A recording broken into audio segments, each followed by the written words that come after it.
మిమ్మల్ని సస్పెండ్ చేసిన తర్వాత కూడా మీరు ఎక్కడ పార్టీ మీద ఒక్క నెగిటివ్ మార్క్ కూడా మీ నుంచి రాలేదు. అంటే మరలా రాబోయే రోజుల్లో పార్టీ మిమ్మల్ని మరలా ఆహ్వానిస్తారని ఒక కాన్ఫిడెంట్ ఉందా? లేకపోతే ఇట్లా మనం నెగిటివ్ కామెంట్స్ చేయటం ఇన్నేళ్ళు ఈ పార్టీలో ఉన్నాం కాబట్టి ఇప్పుడు మనం సస్పెండ్ చేశారని మనం నెగిటివ్ కామెంట్స్ చేయటం కరెక్ట్ కాదని ఆలోచన చేశారు? ఇన్నేళ్ళని కాదు, రాజశేఖర రెడ్డి గారితో అడుగులు వేసింది నేను. రాజశేఖర రెడ్డి గారిని ఎప్పుడు విమర్శించలేదు, పిఆర్పీలో ఉన్నప్పుడు విమర్శించలేదు. అలాగే నేను సిద్ధాంతపరంగా చాలా సార్లు ఇబ్బందులు వస్తుండేటప్పుడు కూడా నేను రాజశేఖర రెడ్డి గారు ఎప్పుడు నా నోటి నుంచి మాట అగ్నెస్ట్ గా రాదు. అలాగే జగన్మోహన్ రెడ్డి గారు అన్న రాదు. ఎందుకంటే వీళ్ళిద్దరూ నాకు వ్యక్తిగతంగా జీవితాన్ని ఇచ్చినటువంటి వ్యక్తులు. ఇక సస్పెన్షన్ కారణం ఏంటి? ఆ రోజు రాజశేఖర రెడ్డి గారి దగ్గర ఎవరైతే ఉన్నారో ఆ బ్యాచ్ ఇప్పుడు ఉంది వైఎస్ఆర్సీపీలో. ఆ బ్యాచ్ సేమ్ కక్షలే మాకు కొనసాగుతున్నాయి. నాటి కక్షలు కాదు, ఇంకా ఎక్కువ ఉంది.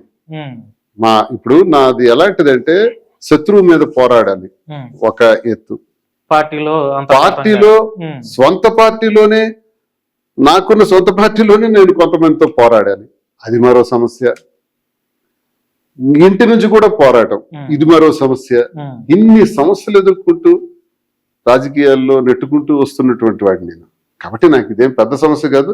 జిల్లా నాయకులు వ్యక్తిగత విషయాల్ని ధర్మాన టీం, ధర్మాన ప్రసాద్ అండ్ అతని సోదరుడు కృష్ణదాస్, ఆయనతో మరొకిద్దరు చేతులు కలిపి వ్యక్తిగత విషయాన్ని కారణంగా చూపించి సస్పెండ్ చేయించారు. అసలు వ్యక్తిగత విషయం ఇప్పుడెక్కడ 2022 సంవత్సరం నుంచే ఉంది. అయినా నాకు టికెట్ ఇచ్చారు 24లో.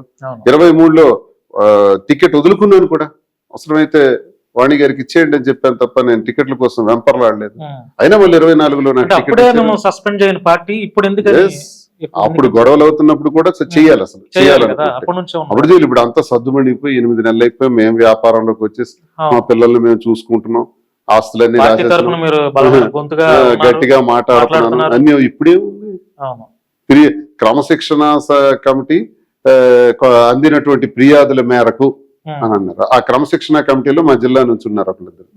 వీళ్ళ దుర్మార్గం వల్లే ఇది జరిగింది. ఒక 3-4 అండి మా జిల్లా నాయకులే దీనికి కారణం అండి సస్పెన్షన్. జగన్మోహన్ రెడ్డి గారు కారు. జగన్మోహన్ రెడ్డి గారు నన్ను ఎప్పుడు సస్పెండ్ చేయరు. వీళ్ళు జగన్మోహన్ రెడ్డి గారి చేత నన్ను సస్పెండ్ చేయించొచ్చేమో కానీ జగన్మోహన్ రెడ్డి గారి మనసులో నుంచి నన్ను సస్పెండ్ చేయలేరు, నా మనసులో నుంచి ఆయన్ని సస్పెండ్ చేయలేరు, ప్రజల నుంచి నన్ను సస్పెండ్ చేయలేరు. ఇప్పుడు నేనేంటంటే పార్టీలో ఉన్నప్పుడు ఒకలాగా, బాగున్నప్పుడు ఒకలాగా, మీరు అన్న మాటకి అదే మనకి ఏదైనా వ్యతిరేకంగా ఒక సమస్య వస్తే మనం నాయకుడిని తిట్టడం ఇది నా పాలసీ కాదు. నా మనసులో జీవితంలో ఏదైతే నిర్ణయం తీసుకుంటానో చచ్చే వరకు అదే నిర్ణయం ఉంటుంది. జగన్ అంటే నాకు గొప్ప నాయకుడు, నాకు సర్వస్వం ఇచ్చినటువంటి నాయకుడు, మహానాయకుడు అని నేను ఎప్పుడు కీర్తిస్తాను. నా నిర్ణయం అదే, అది మారదు. కాకపోతే మా జిల్లా నాయకులు నన్ను ఇలా చేశారు కాబట్టి వాళ్ళకి నా పవర్ ఏంటో చూపించాలి, నా శక్తి ఏంటో చూపించాలి. వాళ్ళు ఎలా పోటీల్లో ఎదుర్కొంటారో దువ్వాడ శ్రీనివాస్ లేకుండా రాజకీయాలు చేయటం ఆ శ్రీకాకుళంలో గాని, నరసన్నపేటలో గాని, పలాసలో గాని, పాతపట్నంలో గాని, ఇంకా మరికొన్ని ప్రాంతాల్లో గాని ఎలా జరుగుతాయో చూపెడతా. అక్కడ లోకల్ గా ఉన్నటువంటి వైఎస్ఆర్సీపీ కార్యకర్తలు, నాయకులు మీరు సస్పెండ్ అయినా కూడా ఇంకా మిమ్మల్ని లీడర్ గా వాళ్ళు ఇన్వైట్ చేస్తున్నారు. ప్రజలతో నాకు ఈనాటి సంబంధాలు కాదు కదండి, 25 సంవత్సరాల సంబంధం. నేను మాస్ లీడర్ గా ఎదిగాను. I'm not cadre based leader.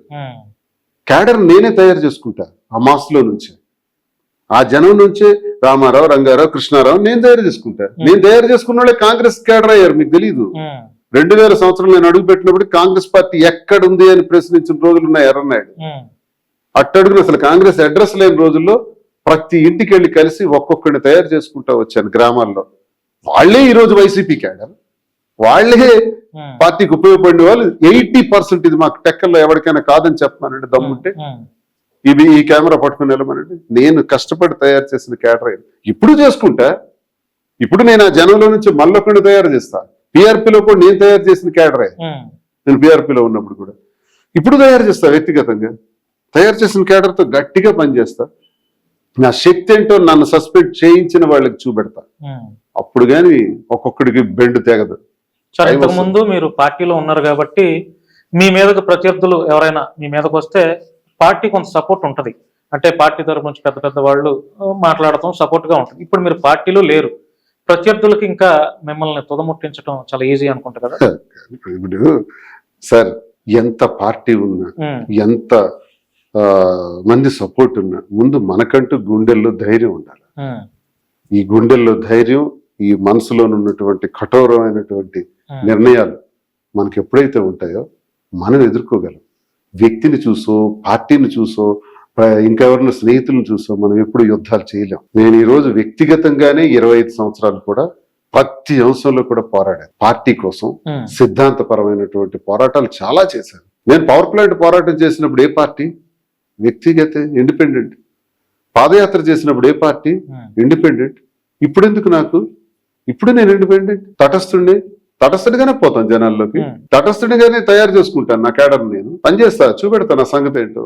Suspend చేసి జగన్మోహన్ రెడ్డి గారి దగ్గరికి వెళ్ళి దువ్వాడ శ్రీనివాసన్ సస్పెండ్ చేయండి అని చెప్పటం కాదు, దమ్ముంటే నన్ను ఫేస్ చేయమనండి జిల్లాల వాళ్ళకి, చూపెడతా సంగతి ఒక్కొక్కడికి. కాదు సార్, ఇప్పుడు వైసీపీలో చాలా మంది ఆడవాళ్ళ మీద ఆరోపణలు వచ్చిన చాలా మంది లీడర్స్ ఉన్నారు.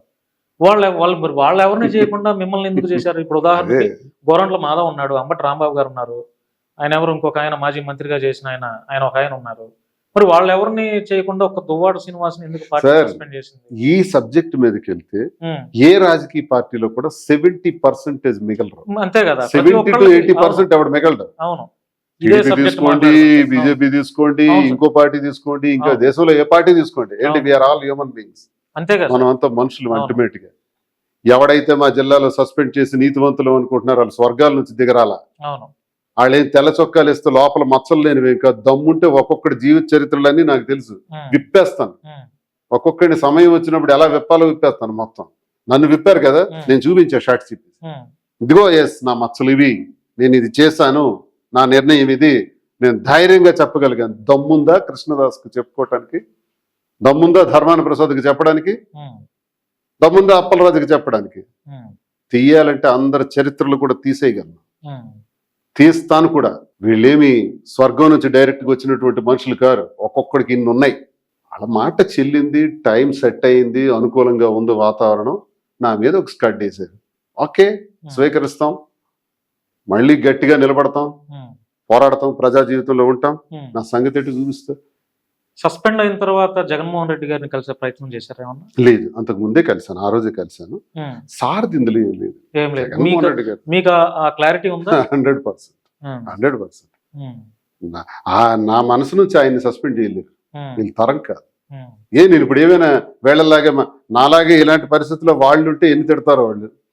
తిట్టిన వాళ్ళని చాలా మందిని చూసాం. నేను ఎందుకు ఏమనలేకపోతున్నాను? నా విజ్ఞత అది, నా తాలూకా క్వాలిటీ అది. నేను అలా నాయకుడిని విమర్శించను. నాయకుడు మంచి చేశాడు, మంచి. ఇప్పుడు చెడలే అవుతాడు ఆయన. జగన్మోహన్ రెడ్డి ఎప్పుడు నాకు మంచి, ఎప్పుడు నా దృష్టిలో ఆయన గొప్ప నాయకుడు, మంచివాడు, మనసున్న మంచి మనిషి. నేను ఇప్పుడు జగన్మోహన్ రెడ్డి గారు నా సస్పెన్షన్ కారణమని నా జీవితంలో ఎప్పుడు చెప్పను. చేయించారు. కొన్నిసార్లు రాజకీయాలు ఎలా ఉంటుందంటే అండి, మీరంటే నాకు చాలా ఇష్టం కానీ మీకు నేను ఏమీ చేయలేను. మీరంటే నాకు చాలా కోపం కానీ నేను మీకే చేయాల్సి వస్తుంది. ఈయన వల్ల చాలా మేళ్లు పొందాను, ఆయనకి నేను అన్యాయం చేస్తుంటాను ఒక్కొక్కసారి. రాజకీయమే అలాంటిది. ఇది కొన్నిసార్లు మన చేతులతోనే తప్పులు చేయాల్సి వస్తుంది. మాలాంటి వాళ్ళకే తప్పలేదు. ఆయనంత స్థాయిలో, జగన్మోహన్ రెడ్డి గారు అంత స్థాయిలో కొన్నిసార్లు తప్పు.